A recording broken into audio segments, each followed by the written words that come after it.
Welcome back, everyone, to Open Line. Talking with Harold Crump, former general manager here at News Channel 5, worked at this station from 1956 to 1981, was the general manager from 1975 to 1981.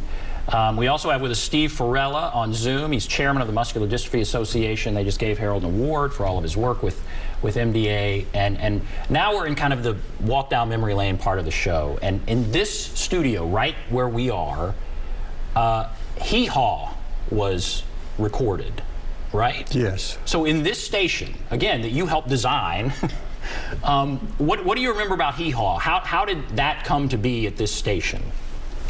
I honestly don't remember how we got it in here, but I think it was because they wanted the people that owned it wanted to go somewhere and have it shot in that new location because it was costing them so much money out in California because of having the groups that, what am I can't think here. Well, probably the workers and everything. Well, the workers, yeah, but the group that they belong to, and so Hee Haw was filmed here.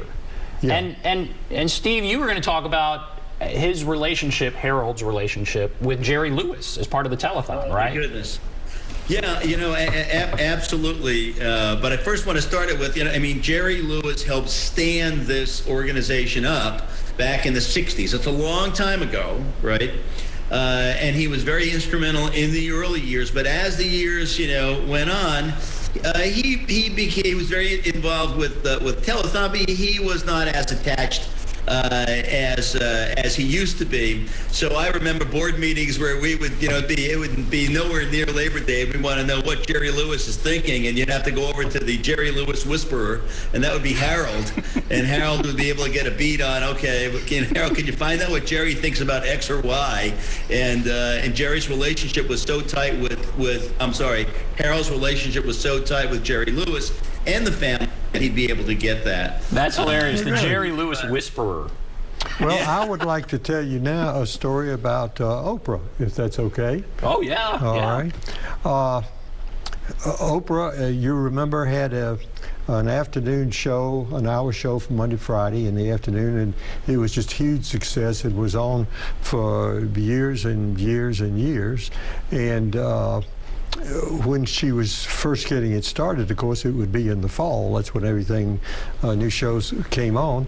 And it got to be Christmas Eve. And so she only had 20-something people that were in her office, running her office. And so Christmas Eve, that evening late, she called them downstairs and said, I have something for you here that's going to surprise you, but you're going to be pleased with. And what that is I have an envelope here it has your name on it, and it's one for each one of you, and it contains 1 week's salary.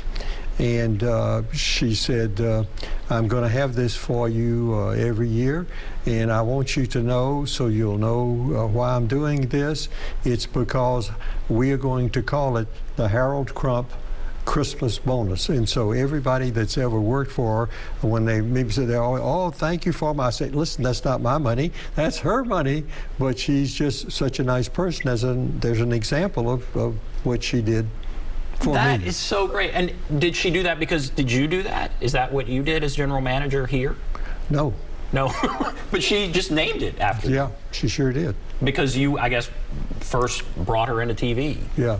Oh, that's great. Well, that is a nice bonus to have named after you. Yeah, and we're still real close friends. She has parties and things around from time to time. We always get invited to them, and many times we go. That is great. I want to put up another picture of you testifying before Congress. What's going on here? Why were you testifying before Congress?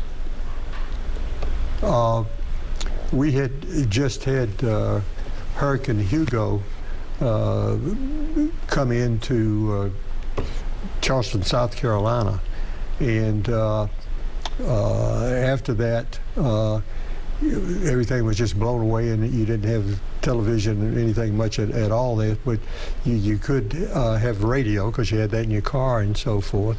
And so I had, and our tower was still up, the only tower that was left. The others were blown down. Why I was made it, I don't know. But I asked my engineer, my chief engineer was there, and I said, what's behind this door here now that we've got it?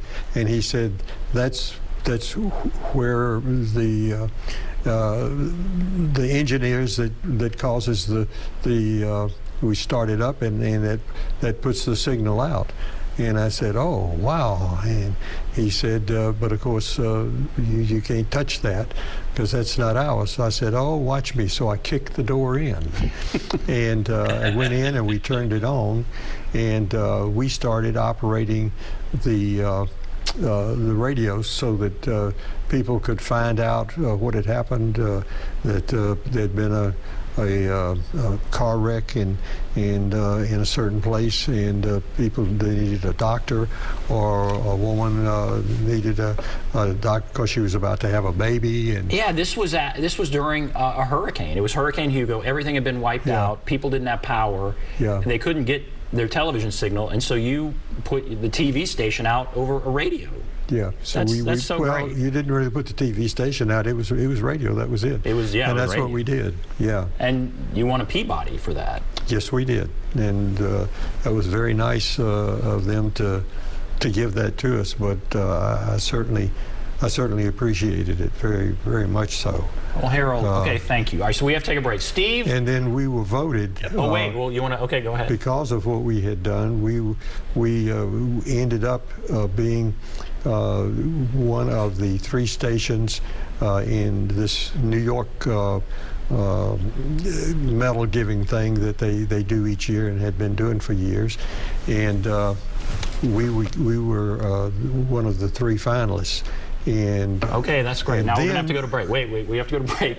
But we'll come back, wrap everything up. Steve, thank you for being here. We'll be back right after this.